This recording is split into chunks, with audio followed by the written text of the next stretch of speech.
Hello student, मेरा नाम सतीश कुमार है और आज मैं आपके सामने भूगोल विषय को 11वीं कक्षा को लेकर आया हूँ। और इसमें हम जो है सबसे पहले हम किताबों के विषय में जान लेते हैं। तो हमारे 11वीं कक्षा में बेसिकली 3 किताबें हैं। भौतिक भूगोल के मूल सिद्धांत, भारत भौतिक पर्यावरण और ज्योग्राफी, प्रैक्टिकल ज्योग्राफी पार्ट 1। तो ये 3 बेसिक किताबें हैं जिनके बारे में हम पढ़ेंगे। तो यहाँ पर हम सिर्फ 2 किताबों के बारे में जानेंगे। तो इस बुक के ये आगे कंटेंट है, ये सिलेबस है। इसमें हम सबसे पहले भूगोल के विषय में जानेंगे, भूगोल क्या है। नेक्स्ट हम पृथ्वी के बारे में जानेंगे और पृथ्वी की जो ओरिजिन है वो कैसे हुई और वर्तमान जो फिनोमेना है वो किस तरीके से डेवलप हुआ है। नेक्स्ट जो टॉपिक है वो है भू आकृतियाँ। पृथ्वी पर पाई जाने वाली जो भू भिन्न प्रकार की भू आकृतियाँ हैं वो किस किस प्रकार की हैं और किस तरीके से उनका जो है ओरिजिन या डेवलपमेंट हो पाई है। नेक्स्ट हम पढ़ेंगे जो पृथ्वी के ऊपर पाई जाने वाली जलवायु है वो किस तरीके से डेवलप हुई है, किस तरीके से प्रोसेस हुई है और उनका हमारे जीवन के ऊपर क्या इफेक्ट पड़ता है। नेक्स्ट जो कंप्लीट यूनिट है उसमें हम पृथ्वी पर पाए जाने वाले जो भिन्न प्रकार के महासागर हैं या जलीय पोषण है उनमें किस तरीके का प्रोसेस होता है और किस तरीके से वो मानव जीवन को इफ़ेक्ट करते हैं। और नेक्स्ट हम पृथ्वी पर पाई जाने वाली जो वनस्पति है, जीव जंतु हैं, उनके विषय में हम पढ़ेंगे वो किस तरीके से सर्वाइव करते हैं या किस तरीके से वो फंक्शनेट होते हैं। तो इस बुक में कंप्लीट हम यही पढ़ेंगे। तो इसकी जो दूसरी बुक है वो भारत भौतिक पर्यावरण है। इसमें हम भारत की स्थिति के बारे में जानेंगे, भारत में पाई जाने वाली भिन्न प्रकार की भू आकृतियाँ जो हैं उनके बारे में जानेंगे, किस तरीके से वो जनरेट हुई हैं, किस तरीके से डेवलप हो पाई हैं। और नेक्स्ट हम पढ़ेंगे जो पृथ्वी पर पाई जाने वाली जलवायु है वो किस तरीके से विकसित हुई है या क्या प्रोसेस है, यहाँ पर जो वर्षा का क्या फिनोमिना है, क्या पैटर्न है और किस तरीके से हमारे यहाँ की जलवायु कौन कौन से ऐसे फीचर हैं जो इनको इफेक्ट करते हैं। वनस्पति जो है भिन्न प्रकार की, जो भारत की जो वनस्पति है आपको लगभग हर प्रकार की वनस्पति मिलेगी। तो उनके बारे में जानेंगे किस तरीके से कौन कौन से ऐसे फीचर हैं और किस क्षेत्र में किस प्रकार की वनस्पति डिस्ट्रीब्यूट है। और नेक्स्ट हम पढ़ेंगे जो सॉइल है, मृदा है, उनके बारे में। तो वो किस तरीके से भारत में कितने प्रकार की मृदा मिलती है और उनकी क्या क्या इम्पोर्टेंस है। इसी तरीके से नेक्स्ट हम पढ़ेंगे प्राकृतिक संकट तथा आपदाएं, इनके कारण और परिणाम। तो किन कारणों से ये प्राकृतिक संकट और आपदाएं आती हैं और क्या हम इनसे रोकथाम कर सकते हैं, क्या हम इनको रोक सकते हैं। अगर रोक नहीं सकते तो हम क्या अपने बचाव कार्य में क्या क्या हमारे पास ऑप्शन है, क्या क्या कर सकते हैं। नेक्स्ट जो आपका एक क्वेश्चन 5 नंबर का आता है मैप बेस्ड, तो वो लगभग यहाँ से कंप्लीट हो जाएगा। इस में जो है भारत की जो भिन्न प्रकार के राज्य हैं उनकी राजधानियाँ हैं, उनकी लोकेशन है या उनके जो बेस मेजर जो इकोनॉमिकली हब हैं, प्रशासनिक हब हैं, उनके बारे में जानेंगे। जो भारत की जो भिन्न प्रकार की नदियाँ हैं उनके बारे में जानेंगे। तो क्षेत्रफल की दृष्टि से, जनसंख्या की दृष्टि से कौन सा राज्य बड़ा या छोटा है उनके बारे में हम जानेंगे। नेक्स्ट हम भारत के जो नेशनल पार्क हैं उनके बारे में जानेंगे। ये कंप्लीट यहाँ से एक एक टॉपिक से एक एक क्वेश्चन पूछा जाता है और 5 नंबर के ये क्वेश्चन होते हैं। अब हम शुरू करते हैं आज का जो इस बुक का ही पहला लेसन जो है, पहला चैप्टर जो है भारत की स्थिति। ये चैप्टर हम यहाँ पर पढ़ेंगे कंप्लीट। तो शुरू करते हैं। आशा करता हूँ आप सब अच्छे होंगे। तो हम शुरू करते हैं। हमारा जो पहला चैप्टर है इंडिया लोकेशन, भारत स्थिति। तो इसमें हम बेसिकली ये 4 टॉपिक पढ़ेंगे। सबसे पहले भारत की स्थिति, भारत का समय कैसे लिया जाता है, कौन से लैटिट्यूड से जो है ये समय लिया जाता है। भारत और उनके पड़ोसी देशों के बारे में पढ़ेंगे। पृथ्वी पर जो भिन्न प्रकार के महासागर हैं, महाद्वीप हैं, उनके बारे में पढ़ेंगे। तो हम शुरू करते हैं। तो भारत की स्थिति को हम सबसे पहले ग्लोब के ऊपर देख लेते हैं। ग्लोब के ऊपर हमारी जो भारत की स्थिति क्या है, ये हमारा प्यारा भारत, आप सब जानते होंगे। तो मैं आपको सीधा ग्लोब पे ले ही चलता हूँ। ये है हमारा ग्रह, बहुत ही सुंदर ग्रह है पृथ्वी। और इसमें ये लोकेशन जो है हमारे इंडिया की है। इनको थोड़ा और जूम कर देता हूँ। तो ये हमारा प्यारा भारत। अब आप सब जानते होंगे ये है इंडिया। इसके जो पड़ोसी देश हैं वो भी हम यहाँ पर कवर कर लेते हैं। तो ये हमारा पड़ोसी देश है पाकिस्तान, जहाँ पर चाइना अवस्थित है। और ये वाला हमारा जे एंड के जम्मू कश्मीर का एरिया है, यहाँ पर नेपाल। और ये वाला भूटान जो हमारे पड़ोसी देश हैं। इसके अलावा ये वाला पोर्शन पर बांग्लादेश, और इस तरफ जो है म्यांमार। तो ये हमारे पड़ोसी देश हैं। थोड़ा हम इसको नीचे लेके जाते हैं।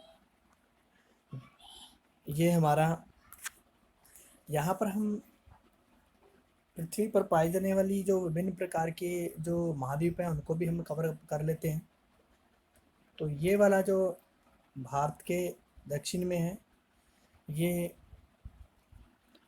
हिंद महासागर है। और एक छोटा सा देश रह गया, यहाँ पर एक पड़ोसी देश जो बिल्कुल भारत के दक्षिण में है, श्रीलंका।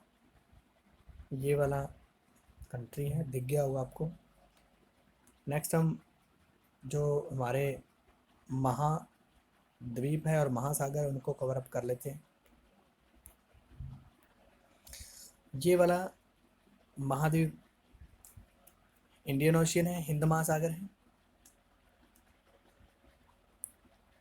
इसके जैसे ही हम इंडिया के ऊपर जाते हैं तो ये हमारा जो महाद्वीप है एशिया।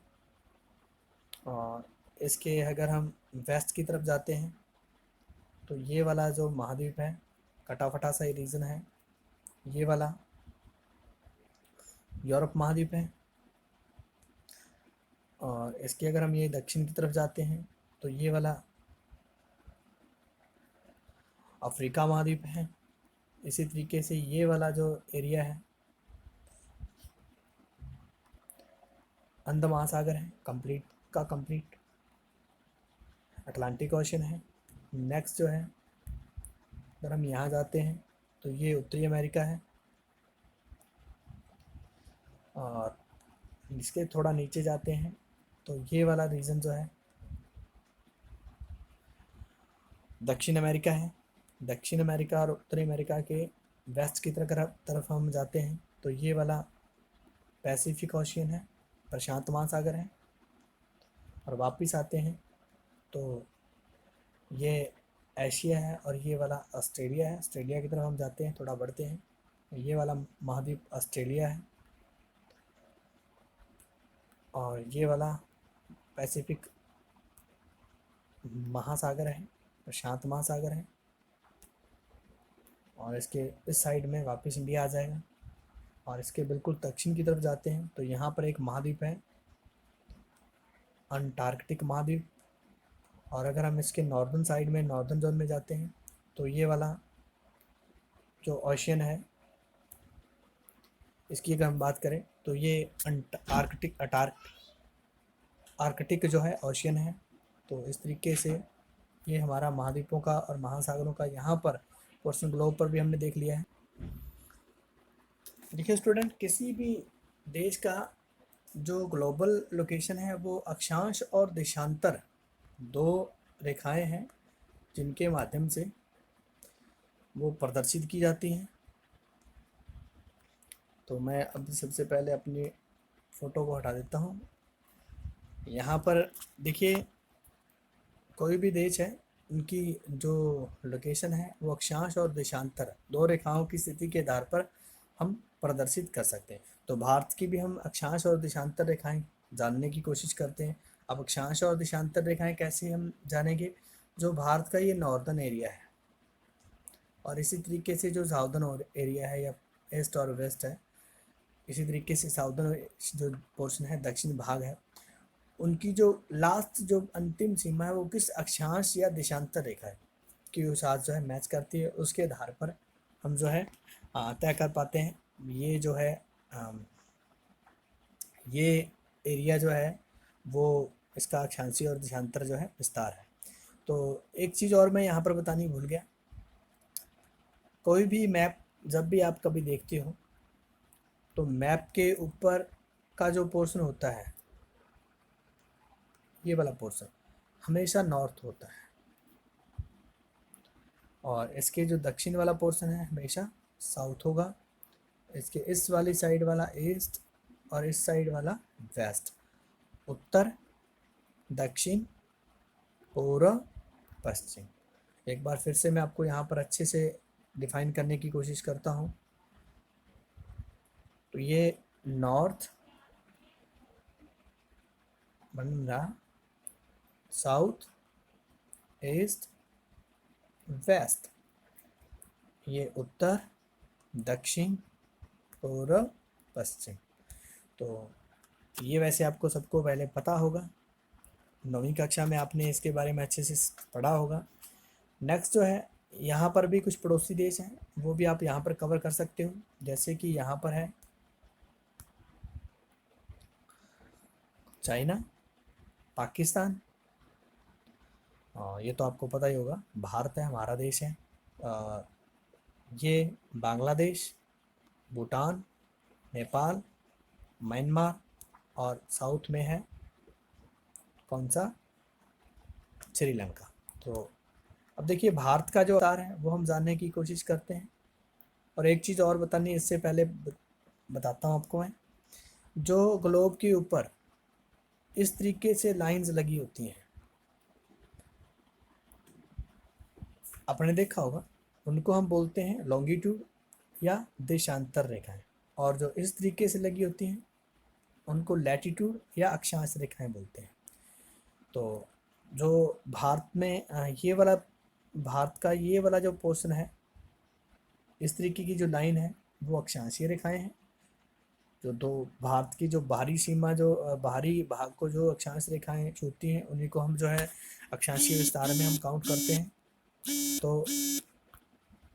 तो ये वाला पोर्शन और इधर से ये जो अंतिम सीमा है उसको मापा गया है। तो देखते हैं भारत की जो अक्षांशीय विस्तार वो कितना है।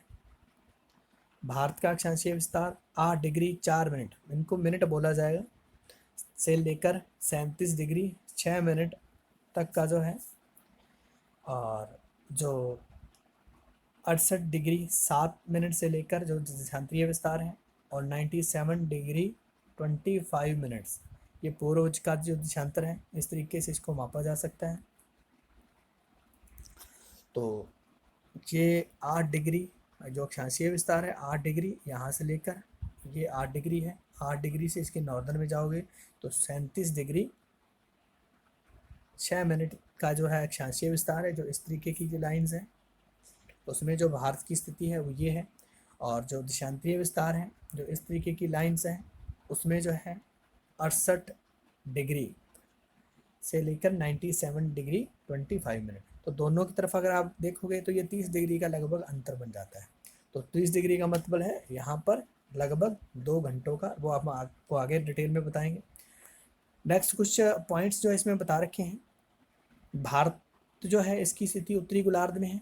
अब उत्तरी गोलार्ध कैसे, मान लीजिए ये पूरा का पूरा ग्लोब है, और इस ग्लोब को जो भूमध्य रेखा है वो 2 बराबर भागों में बांट रही है। तो जो भारत की स्थिति है इसका ये वाला पोर्शन जो है नॉर्थ है, अभी मैंने बताया था, और ये साउथ है, ये ईस्ट है, और ये वाला वेस्ट है। तो भारत की स्थिति इस रीजन में मिलती है, तो इसीलिए हम इसको कहेंगे ये उत्तरी गोलार्ध में स्थित है।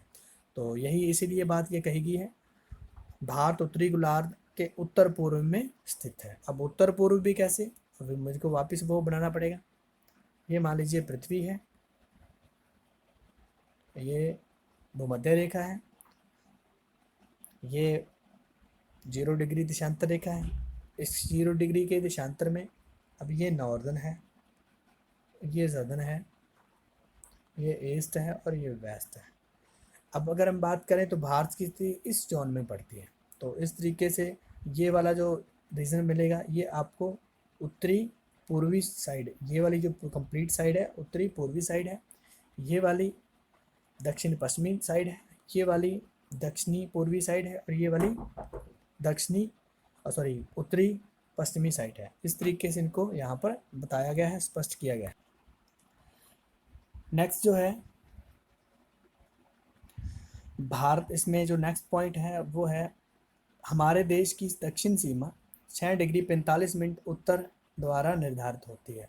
तो ये आपको अंडमान निकोबार द्वीप समूह के बिल्कुल दक्षिण जो पोर्शन है वहाँ पर मिलेगा 6 डिग्री 45 मिनट। 1 नंबर का क्वेश्चन आ सकता है। ये सभी क्वेश्चन एक या ये 2 नंबर के क्वेश्चन, अगर ये मिलेगा 2 नंबर का मिलेगा, ये वाला 1 नंबर का क्वेश्चन आ सकता है, ये वाला भी 1 नंबर का क्वेश्चन आ सकता है। आपसे ये पूछ सकता है। नेक्स्ट जो है भारत की मुख्य भूमि उत्तर में कश्मीर से लेकर और कन्याकुमारी तक जो दूरी है वो कितनी है, तो वो है 3214 किलोमीटर। ये डायरेक्ट पूछ सकता है। उत्तर जो आपका जो जम्मू कश्मीर है और कन्याकुमारी जो तमिलनाडु का कन्याकुमारी है, उस जगह पर अगर हम बात करें तो उनकी जो दूरी है, अगर डायरेक्ट सीधी दूरी देखते हैं तो 3214 किलोमीटर है। और पूर्व से पश्चिम में, पूर्व में अरुणाचल और पश्चिम में गुजरात, इन क्षेत्रों के बीच की दूरी जो है 2933 किलोमीटर है। तो मैं एक बार आपको मैप के ऊपर ले चलता हूँ, तो वहाँ पर हम देखते हैं। तो यहाँ से यहाँ तक की दूरी और यहाँ से लेकर यहाँ तक की दूरी, ये 3214 किलोमीटर है ये वाली दूरी, और ये वाली 2933 किलोमीटर है, 33 किलोमीटर है। तो आशा करता हूँ ये आप बात समझ गए होंगे। ये भी क्वेश्चन आपसे पूछ सकते हैं। छोटे क्वेश्चन यहाँ पर आएंगे, आने की संभावना बहुत ही कम है। नेक्स्ट जो है भारत जो है समुंदर की तरफ, अगर भारत की अगर हम बात करें तो कितना अधिकार होता है, भारत का जो एरिया माना जाएगा तो वो लगभग 21.9 किलोमीटर या 12 समुद्री मील जो है, इतना पोर्शन होता है। नेक्स्ट जो है भारत का जो टोटल क्षेत्रफल है 32,87,263 वर्ग किलोमीटर है, और जो विश्व का लगभग 2.4% है, तो 32.8 लाख वर्ग किलोमीटर है। या आप कंप्लीट लिख सकते हो 32,87,263 वर्ग किलोमीटर, स्क्वायर किलोमीटर, इस तरीके से आप भी लिख सकते हो। नेक्स्ट है जो भारत की समुद्री तट रेखा है वो, उसकी जो लंबाई है, टोटल लंबाई जो है वो आपको 7,517 किलोमीटर मिलेगी। ठीक है, तो काफ़ी है। इसका मतलब हम बहुत ज़्यादा मात्रा में हमारे पास इंटरनेशनल जो व्यापार है, अंतर्राष्ट्रीय व्यापार है, उसमें हम पार्टिसिपेट कर सकते हैं। तो ये इसका एक बेनिफिट है। तो भारत में जो कर्क रेखा है वो भारत को 2 बराबर भागों में बांटती है। अब कर्क रेखा के नॉर्दर्न साइड में कभी भी जो सूर्य की किरणें हैं सीधी नहीं पड़ती, जबकि जो दक्षिण साइड है वहाँ पर जो है सूर्य की किरणें बिल्कुल सीधी पड़ती हैं। इसीलिए जो दक्षिण हिस्सा है उसको उष्णकटिबंधीय क्षेत्र में हम देखते हैं, और जो नॉर्दर्न हिस्सा है वो शीतोष्णकटिबंधीय क्षेत्र में देखते हैं। नॉर्दर्न साइड में, अब यहाँ पर कर्क रेखा की भी आपको लोकेशन दिखा देता हूँ कहाँ पर है। इस जगह पर कर्क रेखा है जो 2 बराबर भागों में बांट रही है, और ये वाला नॉर्थ इंडिया है और ये वाला साउथ इंडिया है। इस पोर्शन में सारा साल तो नहीं कहेंगे, लेकिन जब हमारे यहाँ पर गर्मियों का मौसम होता है तो गर्मियों में यहाँ पर बिल्कुल सर के ऊपर सूर्य जो है वो हो जाता है, जबकि इस साइड में ऐसा कभी नहीं होता। इस साइड में सूर्य की किरणें हमेशा तिरछी पड़ती हैं।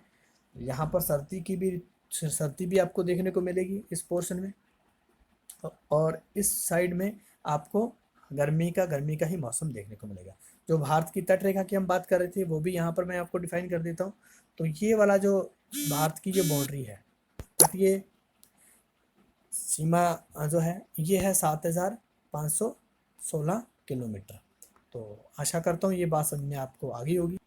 नेक्स्ट जो है भारत का दक्षिणी बिंदु कौन सा है, 1 नंबर का क्वेश्चन आ सकता है आपके सामने। तो दक्षिण बिंदु जो है अंडमान निकोबार द्वीप समूह का इंदिरा पॉइंट जो है ये दक्षिण बिंदु है, जो 6 डिग्री 45 मिनट। कितना है? 6 डिग्री 45 मिनट इतना है। ऊपर इसके बारे में बताया भी गया है, तो वहाँ से आप देख लेना। भारत समय किस देशांतर से लिया जाता है? नेक्स्ट क्वेश्चन ये है जो टॉपिक इसमें। तो भारत का जो देशांतर समय है वो भारत में 82 डिग्री 30 मिनट से लिया जाता है, ये हमने चुना है। जो यमुनोत्तर के 7.5 डिग्री या 7 डिग्री 30 मिनट देशांतर का गुणांक से चुना गया है। और ये ग्रीनविच जो 0 डिग्री देशांतर रेखा है उसको यमुनोत्तर 0 डिग्री यमुनोत्तर या ग्रीनविच माध्य जो है वो कहा जाएगा। उससे भारत का समय 5.5 घंटे आगे है। तो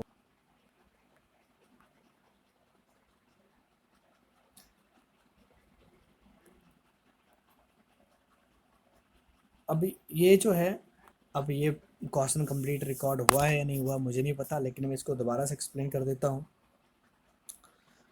अब देखिए यहाँ पर अंतर जो है, जो भारत का जो पूर्वी पोर्शन है और जो पश्चिमी पोर्शन है उनमें जो है 2 घंटों का अंतर है। तो वो कैसे है, तो उसको हम समझने के लिए अब देखिए भारत का जो देशांतरीय विस्तार है वो 68 डिग्री से 7 मिनट से लेकर 97 डिग्री 25 मिनट पूर्व है। तो अगर हम इन दोनों का अंतर देखें, इनको एक दूसरे से लेस करते हैं तो लगभग 30 डिग्री का अंतर इसमें मिलेगा। तो एक सूर्य को एक देशांतर क्रॉस करने में, सूर्य को एक देशांतर इस तरीके से क्रॉस करने में जो समय लगता है वो 4 मिनट का लगता है। अब ये 4 मिनट के समय में 30 डिग्री एक अगर देशांतर को क्रॉस करता है तो उसको भारत से 30 देशांतर क्रॉस करने हैं। कितने करने हैं? 30। अब 30 को मल्टीप्लाई करोगे अगर 4 के साथ तो कितना आ जाएगा? 120। तो 120 मीन्स 2 आवर, 2 घंटे का समय जो है लगेगा। अब 2 घंटे का समय जो है कैसे लगेगा वो हम आपको यहाँ पर मैप के ऊपर दिखाते हैं। अब ये पोर्शन है और ये पोर्शन है, ये 68 डिग्री 7 मिनट और ये 97 डिग्री 25 मिनट। तो अगर इतने पोर्शन को सूर्य क्रॉस करता है तो क्रॉस करने में लगभग इस साइड में मान लीजिए 8 बजे है, तो यहाँ पर अभी 6 बज रहे होंगे, तो 2 घंटों का अंतर है। तो जबकि भारत का जो समय है वो ये लगभग यहाँ से 82.5 डिग्री से लिया जाता है। ठीक है, तो इसीलिए ये जो पूर्व के जो लोग हैं और जो पूर्वी भारत के जो भारतीय हैं वो सदा ही अपने टाइम जोन को इस तरफ से स्टैंडर्ड जोन को जो है लाने की कोशिश करते हैं।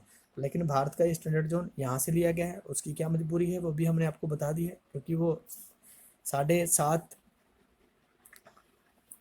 जो उनके गुणांक से वो लिया जाता है। तो ये एक समस्या है। अब देशांतर रेखाओं की जो दूरी है वो सदा एक सी नहीं रहती। जैसे ये ग्लोब है तो ग्लोब के इस तरीके से देशांतर रेखाएं लगी हुई हैं।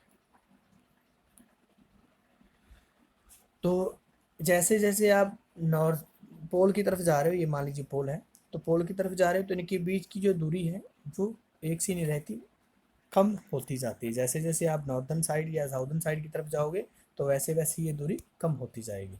तो ये बात यहाँ पर समझाना चाह रहा है। नेक्स्ट जो है भारत के पड़ोसी देश, इनके बारे में हम जान चुके हैं।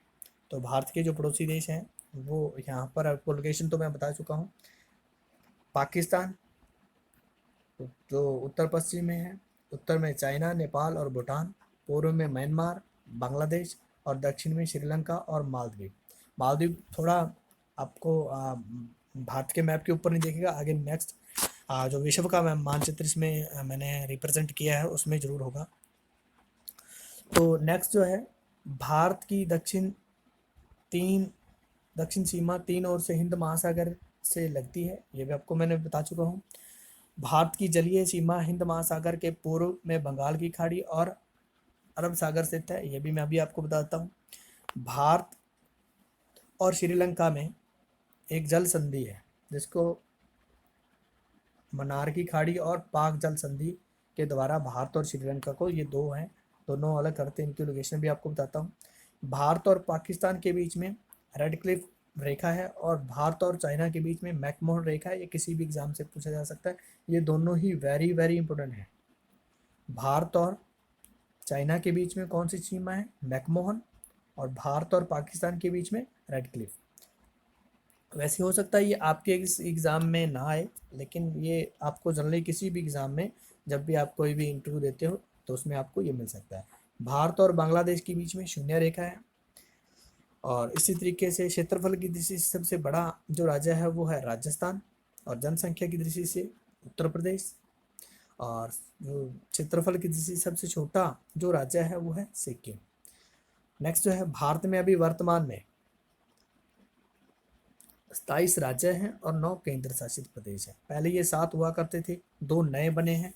तो आप कमेंट में मेरे को लिख के बताइए कौन से 2 नए केंद्र शासित प्रदेश बने हैं, हाल ही में बने हैं।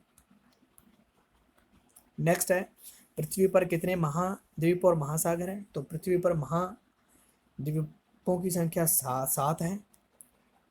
महाद्वीपों की संख्या कितनी है? 7 है। अब कौन कौन से हैं? एशिया, यूरोप, उत्तरी अमेरिका, दक्षिण अमेरिका, अफ्रीका, ऑस्ट्रेलिया और अंटार्कटिक। क्षेत्रफल की दृष्टि से सबसे बड़ा महाद्वीप कौन सा है? एशिया है, और छोटा ऑस्ट्रेलिया है। और अगर हम महासागरों की बात करें तो कुल महासागर 4 हैं। प्रशांत महासागर जो सबसे बड़ा है, अंध महासागर, उत्तरी ध्रुव महासागर और हिंद महासागर। नेक्स्ट जो है, क्षेत्रफल की दृष्टि से सबसे बड़ा महासागर कौन सा है? प्रशांत महासागर। और सबसे छोटा महासागर कौन सा है? हिंद महासागर। तो ये मैप है, इसके ऊपर मैं लगभग आपके वो क्वेश्चन कवर अप करने की कोशिश करता हूँ। तो ये वाला पूरा का पूरा विश्व का मानचित्र है। इसमें ये हमारा भारत, ये एशिया है, यूरोप, उत्तरी अमेरिका, दक्षिण अमेरिका, अफ्रीका, ऑस्ट्रेलिया, और इस पोर्शन में आपको मिलेगा अंटार्कटिक महाद्वीप। तो कुल मिला के 7 हो जाएंगे। नेक्स्ट हम जानने की कोशिश करते हैं महासागरों के बारे में। तो सबसे पहले ये वाला पोर्शन जो है, ये इधर वाला पोर्शन अगर इसको मिक्स कर देंगे तो एक ही बन जाएगा, पैसिफिक ओशियन, अटलांटिक ओशियन, अंड महासागर, हिंद महासागर, और यहाँ पर मिलेगा आपको उत्तरी ध्रुव महासागर। अब इस मैप के ऊपर आपको समझ में नहीं आएगा, वापस मैं इंडिया वाले मैप के ऊपर लेके चलता हूँ, ग्लोब के ऊपर लेके चलता हूँ। वहाँ पर हम 2 चीज़ें यहाँ पर कवर अप करने की कोशिश करेंगे, एक तो मन्नार की खाड़ी और एक पाक जल संधि जो भारत और श्रीलंका को अलग करती है। तो हम शुरू करते हैं, ये हमारा प्यारा भारत। तो भारत के हम इस साइड में जाएंगे तो यहाँ पर हम देखेंगे ये वाला भाई, ये इंडिया है, ये श्रीलंका है। तो ये वाला जो पोर्शन है, इस पोर्शन की हम बात कर रहे हैं। तो ये वाला जो पोर्शन है पाक जल संधि को बोला जाता है, और ये वाला पोर्शन जो है मन्नार की खाड़ी का बोला जाता है। इसको मैं थोड़ा जूम आउट करता हूँ, आपको आसानी से समझ में आ जाएगा। ये वाला पोर्शन जो है आप अच्छे से समझ गए होंगे। तो आशा करता हूँ आपको इस वीडियोस के माध्यम से भारत के विषय में कुछ जानने के अवसर मिले होंगे। धन्यवाद।